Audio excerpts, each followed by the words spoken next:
NDA बनाम India का ये जो पॉलिटिकल नैरेटिव है वो किस दिशा में जा रहा है? मेरे को नेताओं ने जो बताया, और मैंने बहुत सीनियर लोगों से बात की है इसमें, कि उनकी प्रॉब्लम यह है कि सबसे बड़ी प्रॉब्लम है कि बीजेपी किन मुद्दों पे चुनाव लड़ने जा रही है, और वो ज्यादातर बदलेगा नहीं।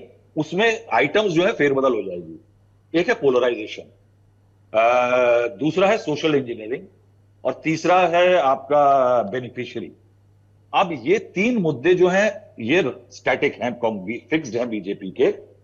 उसके अंदर पोलराइजेशन में पहले मंदिर हो सकता है, या उसके बाद अब यूसीसी हो सकता है, या कुछ और हिजाब और खिजाब जो भी है वो सब हो सकता है। सोशल इंजीनियरिंग में बीजेपी की तमाम मुहिम है, जिसमें कि ओबीसी को आगे बढ़ा रहे हैं, ओबीसी नेता दे रहे हैं, ओबीसी को कैबिनेट में मिला रहे हैं, दलित हैं, ट्राइबल्स हैं। तो ये उनकी सोशल इंजीनियरिंग है। तीसरी है उनकी बेनिफिशियरीज की, जिसमें तमाम स्कीम्स जो है सेंटर की, जो है अन्न की है, उज्ज्वला है, चाहे उसमें गैस के दाम आजकल लोगों को बहुत ज्यादा देने हो।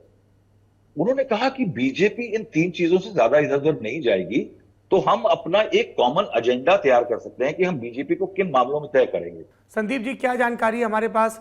विपक्षी दलों की मीटिंग और एनडीए की मीटिंग, अंदर खाने क्या चर्चा हुई? बेंगलुरु में जो रेजोल्यूशन आया, इसमें अपोजिशन पार्टीज ने बहुत सारी चीजें कही हैं। मणिपुर के बारे में कहा, इन्फ्लेशन के बारे में कहा, और मेरे हिसाब से सबसे ज्यादा इम्पोर्टेंट एक पॉइंट उन्होंने कास्ट सेंसस के बारे में बार बार वो दोहरा रहे हैं। और वो मैं बताऊंगा आपको क्यों मुझे लगता है कि वो क्यों इम्पोर्टेंट है पॉलिटिकली।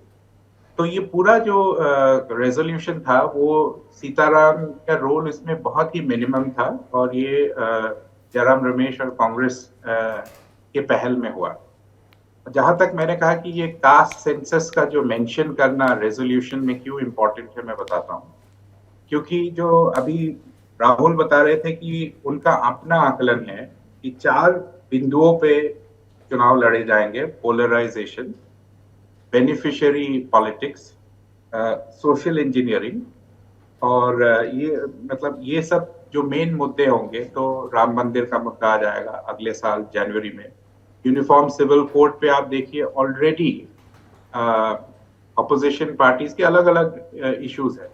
जैसे शिवसेना, उद्धव ठाकरे के शिवसेना ने बगैर कोई प्रपोजल देखे हुए सीधा बता दिया कि वो सपोर्ट में है। कांग्रेस अभी बच रही है कोई स्ट्रिक्ट पोजीशन लेने के लिए। उनका आपस में मीटिंग चल रही है। तो बड़े बड़े वकील है, चिदम्बरम, मनीष तिवारी, अब कपिल सिब्बल तो नहीं रहा, सलमान खुर्शीद, विवेक तन्खा, ये सारे लोग आपस में अभी मिले थे, क्लोज डोर मीटिंग, और उन्होंने माना कि ये एक आगे जाके एक मुश्किल मुद्दा होने वाला है, तो पार्टी का क्या रुख होना चाहिए। ये डिसीजन हुआ कि पर्सनल लॉज में रिफॉर्म्स होने के लिए वो भी पार्टी कांग्रेस भी पहल करेगी कि पर्सनल लॉज में रिफॉर्म्स हो, लेकिन कोई भी ऐसा डिवाइसिव लॉ ना हो जो कि अलग अलग धर्मों पे इंटरफियर करे या इंक्रोच करे उनके जो स्फीयर है। कमिंग बैक टू ये जो एक बीजेपी का जो एक नैरेटिव है हिंदुत्व पॉलिटिक्स, और जो सिंगल हिंदू आइडेंटिटी जो है कि सारे हिंदू एक समान है, इस चीज को तोड़ने के लिए मेरे हिसाब से, हालांकि ये कोई भी पार्टी आपको मुंह पे कभी नहीं बोलेगी कि हम कास्ट सेंसस इसके लिए ला रहे हैं, बट कास्ट सेंसस और का बेनिफिट जो ऑपोजिशन है वो ये सोच रही है कि जब आप कास्ट सेंसस पे बोलोगे कि किस जाति को कितना मिला, तो जो concept of single Hindu identity है उस पे एक तरह से काउंटर है, और इसीलिए ये रेजोल्यूशन में भी है। लेकिन आगे जाके ये सारे इश्यूज दिक्कत होंगे, क्योंकि जैसे मैंने कहा कि यूनिफॉर्म सिविल कोड या हिंदुत्व, इन सब चीजों में शिवसेना और आम आदमी पार्टी और अलग जो पार्टीज हैं वो लेफ्ट, तृणमूल और कांग्रेस, सबके अलग अलग विचार है।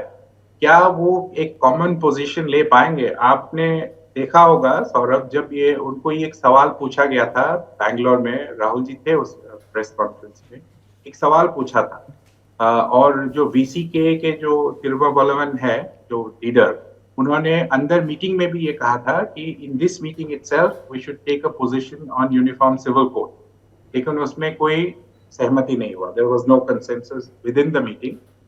और जब ये खरगे साहब को पूछा गया कि क्या पोजीशन है, क्या आप लोगों का कोई कॉमन पोजीशन है, तो खरगे साहब ने बड़े डिप्लोमेटिकली आंसर किया कि क्या आपके पास ड्राफ्ट है। इन्होंने सवाल किया था, जिस पत्रकार ने बोला कि आपके पास है तो मुझे भेजो, पहले मुझे वो ड्राफ्ट देखने दो, फिर मैं जवाब दूंगा।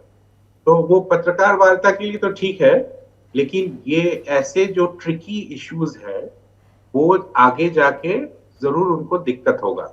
दोनों संदीप फुकन और राहुल श्रीवास्तव ने कहा कि 3 मुद्दे हैं, पोलराइजेशन, सोशल इंजीनियरिंग और लाभार्थी यानी बेनिफिशियरी, जो विरोधी पक्ष देख रही है। मोदी जी इन 3 पक्षों में एक त्रिशूल की तरह आगे बढ़ेंगे।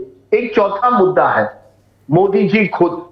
देखिए, ये विरोधी पक्ष जो है ये उस ट्रैप में इस समय नहीं फंसना चाहते 2019 की तरह कि नेतृत्व कौन करेंगे। ये जो प्रोजेक्शन हो रहा है, और ये शरद पवार ने, मैं नहीं जानता मीटिंग में कहा, लेकिन कुछ पत्रकारों को यहां मुंबई और महाराष्ट्र में कहा है कि सबसे बड़ी गलती होगी कि अगर हम 2024 को लीडरशिप कॉन्टेस्ट बनाएं, क्योंकि मोदी जी की लोकप्रियता को इस समय कोई मुकाबला नहीं दे सकता। He is a very popular leader. तो उनका कहना है ये जो नेतृत्व का प्रश्न है आप उससे दूर हटिए, और इसी वजह से आप उन मुद्दों पर बात कीजिए। किसी भी समय पर मोदी जी को डायरेक्टली टारगेट करने से आपको फायदा नहीं मिलता है। अब इसके विरोध में जो लेफ्ट के लीडर्स हैं उनका कहना है नहीं, हमें मोदी जी को डायरेक्ट टारगेट करना चाहिए। डी राजा हो, सीताराम येचुरी हो, ये डायरेक्ट टारगेट करना चाहते हैं। लेकिन कई नेताओं को अब पता चल गया है कि मोदी जी को जब आप डायरेक्ट टारगेट करते हैं तो पूरा आपका एजेंडा एक तरह से मोदी जी अपनी तरफ करते हैं। और मोदी जी ने यही किया अपने मीटिंग में। क्या कहा उन्होंने? मैं कहता हूं देश बढ़ाओ, ये कहते हैं मोदी हटाओ। तो एक ऐसे नेता भी हैं इन विरोधी दलों में जो ये आप बात जान गए हैं कि इसको you can not make it a confrontation. अब राहुल गांधी जो है वो बार बार मोदी जी का नाम लेते हैं, हर ट्वीट पे मोदी जी से सवाल उठाते हैं, मणिपुर हो या कोई भी मुद्दा हो मोदी जी का नाम लेते हैं। वहीं शरद पवार जैसे नेता आप देखेंगे बहुत कम मोदी जी का नाम लेते हैं।